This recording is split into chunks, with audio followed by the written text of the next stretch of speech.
Vamos a conversar con la doctora Sibel Martínez. Ella es vicepresidenta del Consejo de Protección de Derechos de Niños y de Adolescentes, a quien le damos la más cordial bienvenida, doctora. ¿Cómo está usted? Buenos días, espero que me esté escuchando bien. Buenos días, sí, Jimmy, muchas gracias. Buenos Perfecto. días. Doctora, a ver, usted sabe que se ha abierto otro debate que ya está a nivel de Corte Constitucional sobre la preferencia materna y que hay quienes han presentado, de hecho, una demanda de inconstitucionalidad de un artículo que le daba esa preferencia a las madres. Me pregunto, doctora Martínez, ¿debe mantenerse la ley como está hoy? Sí, debe mantenerse. Y, y bueno, yo quisiera primero comenzar este análisis diciéndole y en general a su audiencia que en un país donde los divorcios se han incrementado en más del 200% en 20 años, viene bien recordar que para nosotros el divorcio es quizá una oportunidad para rehacer nuestra vida, ¿no es cierto? Pero para los hijos significa, en palabras de Ángela Marulanda, perder la oportunidad de crecer al lado de las dos personas que más aman y necesitan. Y digo esto porque parecería ser que este análisis es muy frío, ¿no? Es un sí rotundo o un no rotundo y ahí no hay un encuentro. Pero lo cierto es que la preferencia materna tiene una razón de ser, Jimmy. Es una acción afirmativa que data además de un análisis de histórico de nuestras normas, ¿no? El Código de Civil en 1830 nos decía en su artículo 68 que el que vive bajo patria potestad sigue el domicilio paterno, ojo, y el que se halla bajo tutela o curaduría, el de su tutor o curador. En esta norma era evidente, ¿no es cierto?, o se implicaba que las mujeres que estaban casadas, si es que su cónyuge decidía cambiar de domicilio, ellas debían seguirle a su marido, ¿no es cierto?, para poder estar con sus hijos. Así como también implicaba que si decidía la madre separarse del padre, es ¿no?, el padre, quien se quedaba con ellos. De ahí ha corrido mucha agua bajo el puente y efectivamente de los análisis de los códigos, porque esto hay que hablar también técnicamente, ¿no?, en todo lo que se refiere a la legalidad. En 1960 el Código Civil, en su artículo 130, hablaba ya que la madre divorciada o separada del marido le tocaba el cuidado de sus hijos impúberes sin distinción de sexo y las hijas a toda edad, es decir, impúberes hasta los 14 años. Ya en 1970, igual el código hace un cambio y dice que los hijos púberes estarán al cuidado de aquel padre que ellos elijan. Entonces, hemos visto una evolución, ¿no?, frente a este tema, pero la preferencia materna no puede ser interpretada como una norma que le resta autonomía a las mujeres, sino más bien les da esa autonomía que no tenían, ¿no?, por la que se ha luchado durante mucho tiempo.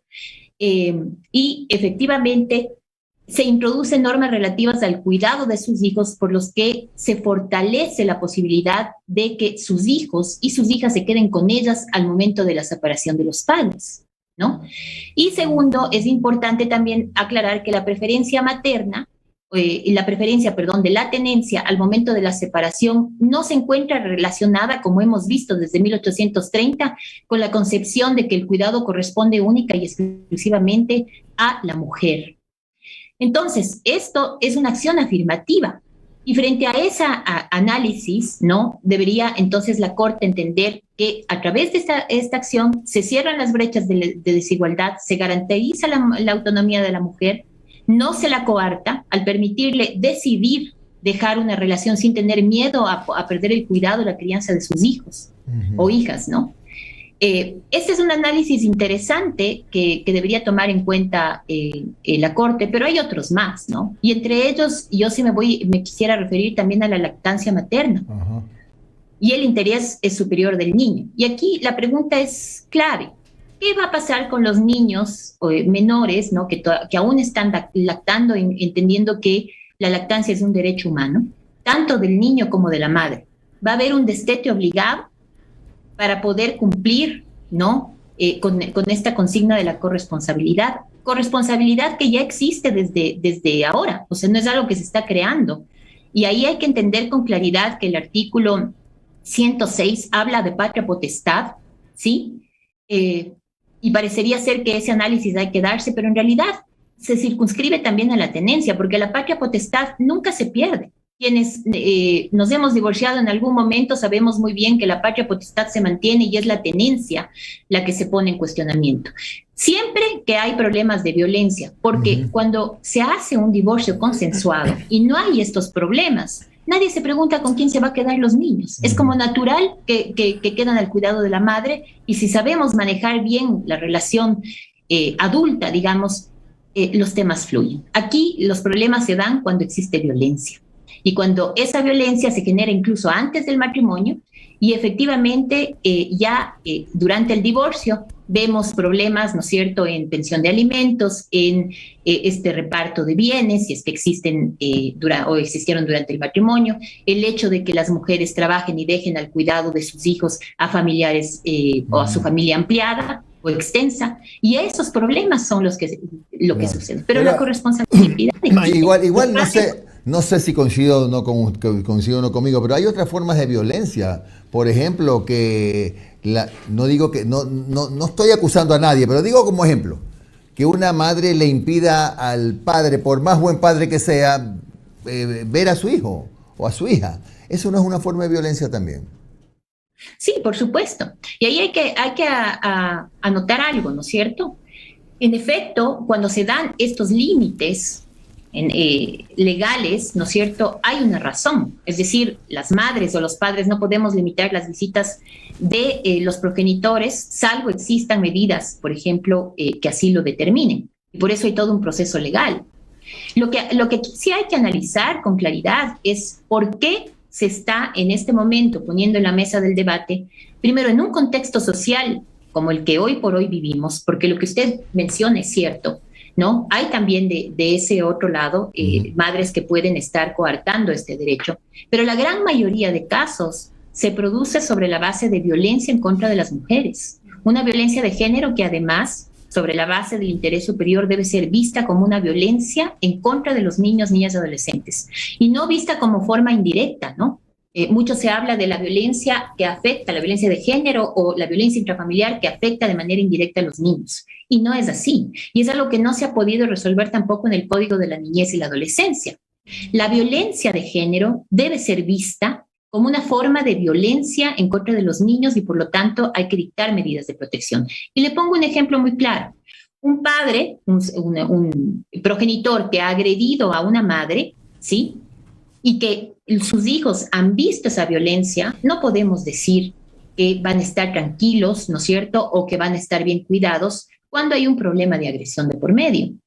Entonces, hay algunos temas que se deben resolver en el Código de la Niñez y la Adolescencia, más allá de lo que establece la Corte Constitucional o lo que va a decidir la Corte Constitucional, que nosotros sí esperamos que se mantenga la preferencia materna por ser una acción afirmativa, pero también porque las condiciones de este país no dan para todavía avanzar a esta corresponsabilidad importante. Cuando vemos ayer, yo escuchaba antes de venir a esta entrevista lo que decía también en estos micrófonos el doctor Saidán y alegaba la alienación parental, un síndrome que además está, por ejemplo, en la última ley de violencia, de prevención de la violencia contra los niños en España, como, digamos, no es aceptado en la ley, y claramente lo establece porque no es un concepto científico y porque tiene un marcado sesgo machista. Si no hemos podido todavía analizar estos temas, por ejemplo, en el Código de la Niñez y la Adolescencia, si todavía no vemos a la violencia de género, especialmente la vicaria, que está invisibilizada y no se trata aquí, que es cuando se utiliza a los niños en contra de la madre amenazándola con quitarles o matarles, o sea, hay todo un análisis de la violencia vicaria, y todavía no hemos podido resolver en el Código de la Niñez y la Adolescencia. ¿Por qué vamos a ir más allá a la Corte Constitucional cuando ésta resuelva y deja además en total indefensión porque no se ha trabajado todavía con suficiencia las reformas del Código de la Niñez y la Adolescencia? Sibel, Sibel, ¿cómo está? Qué gusto saludarla. Alondra, Alondra, ¿cómo está? ¿cómo le va? Justo eso yo le decía ayer al doctor Saidán, tal vez no me explicaba de la mejor manera, pero cuando estamos viendo que en el 2019 para el presupuesto para erradicar o eliminar de alguna forma la violencia contra la mujer se eliminó un 80%, y cuando estamos viendo que no hay jueces capacitados todavía para enfrentar este tipo de denuncias, cuando estamos viendo que la fiscalía tampoco está preparada para afrontar las denuncias con violencia contra la mujer y contra los niños, cuando hay toda esta serie de situaciones lamentables y muy tristes en el país, ¿cómo podemos estar hablando de la preferencia, ¿no? Eso es lo que yo le trataba de decir al doctor, pero él decía que esta de alguna forma oposición entre las feministas por el tema de la preferencia materna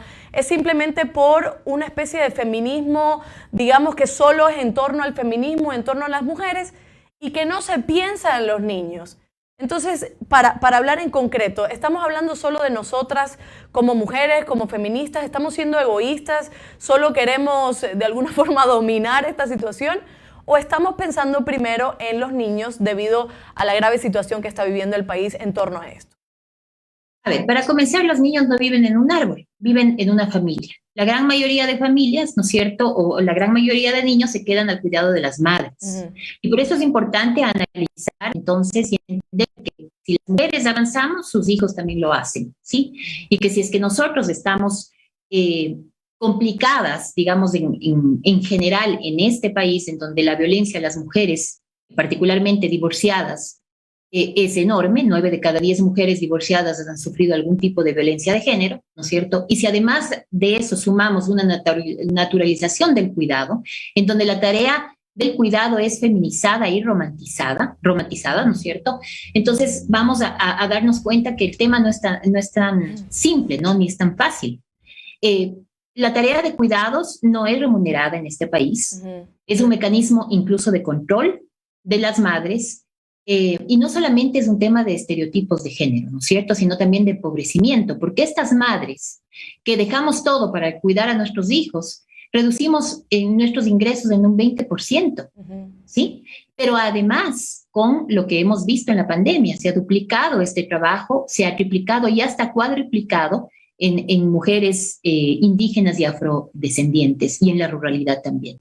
Entonces, estas realidades, cruentas realidades, también deben ser analizadas y no soslayadas por la Corte Constitucional. Y otro dato que a mí me parece muy relevante, para que no digan que no hablamos del interés superior del niño, es que hay que hablar de maltrato. Maltrato al interior de las familias, hablar de incesto, claro, en donde el 37% de los niños, usted lo decía ayer, ¿no es cierto?, son violentados por sus padres. El castigo físico, lastimosamente, es confundido con disciplina en este país. Y quien más utiliza el castigo físico es el progenitor varón. Entonces, se está analizando también estos temas. Pero creo que el argumento más importante de todo esto también tiene que ver con los niños, porque hay que poner en la centralidad de este análisis a los niños. Sibel, estamos diciendo que todos los hombres padres son malos, que solo las mujeres son buenas. Le pregunto porque se puede malinterpretar. Nadie, al menos en mi caso, estudiando sobre la preferencia materna, no estamos diciendo que todos los hombres son malos. O sea, como feministas se nos ve así como que odiamos al hombre en general, y no es así. No estamos diciendo que todos los padres son malos. Estamos incluso diciendo que efectivamente puede haber situaciones en donde la madre, y ha habido, porque lo hay, porque hay historias, porque hay experiencias en donde la madre utiliza todo esto a favor de ella y puede incluso implicar o dañar la posibilidad del hombre padre para que vaya a ver a sus hijos. Lo hay. Pero estamos diciendo en este caso, y me confirma por favor, que al menos en Ecuador las estadísticas y las situaciones van hacia el tema de la violencia intrafamiliar, de la violencia contra las mujeres, de la violencia contra los niños, niñas y adolescentes por parte, en su mayoría, no en su totalidad, de hombres.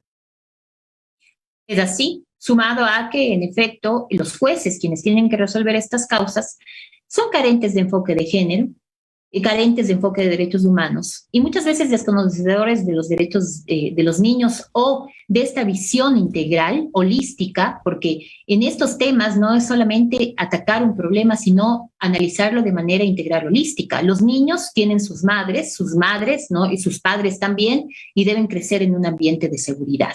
Frente a ese tema, le decía, los jueces con esta visión muchas veces cometen errores. Y yo ponía el día de ayer un Twitter, lo busqué y por suerte lo encontré, de un caso que conocí, y no estoy exagerando, de una mujer hace dos años, que acudió a nosotros al Consejo de Protección de Derechos y tenía 25, no uno, no dos, no tres, 25 juicios en su contra por parte de su expareja. Uh-huh. ¿Sí? Por cualquier causa que usted pueda imaginarse, y entre ellos, siendo su pareja, denunciado por agresión en contra de su hijo, pedía régimen de visitas y se le estaba concediendo. Uh-huh. Con 25 juicios a cuestas. Esa es la realidad, ¿no es cierto? Y si bien nosotros no estamos diciendo en ningún momento, y creo que eso es importante aclararlo, que los hombres son malos o que no pueden cuidar a sus hijos, no, pero la razón no pide fuerza, y en un verdadero estado de igualdad, ¿no?, de género, la tenencia y la patria potestad no deben asumirse como exclusivos de las mujeres, eso es indudable. ¿Sí? Los hombres son muy capaces de ser depositarios de esa tenencia, de sus hijos, de sus hijas, porque la corresponsabilidad es un derecho y una obligación de los padres que no está anulada en nuestras normas, y eso es importante aclararlo. Pero cuando, por ejemplo, vemos en este país que hay demandas diarias de alimentos, ¿sí?, ahí ponemos un cuestionamiento. Y cuando, por ejemplo, haciendo un barrido de un amicus muy bien sustentado que están presentando unas colegas de la Liga de la Leche y de la Corporación Decide para este caso, vemos, por ejemplo, que quienes han presentado amicus, los amicus a favor de los padres, la gran mayoría de ellos tienen, imagínense, son 14 personas y tienen problemas procesales de rebajas de pensión, demandas de regímenes de visitas. En los divorcios, ninguno de ellos discutió la tenencia, impugnan incluso la paternidad de una niña con discapacidad. Entonces, ¿de qué estamos hablando frente a esta situación?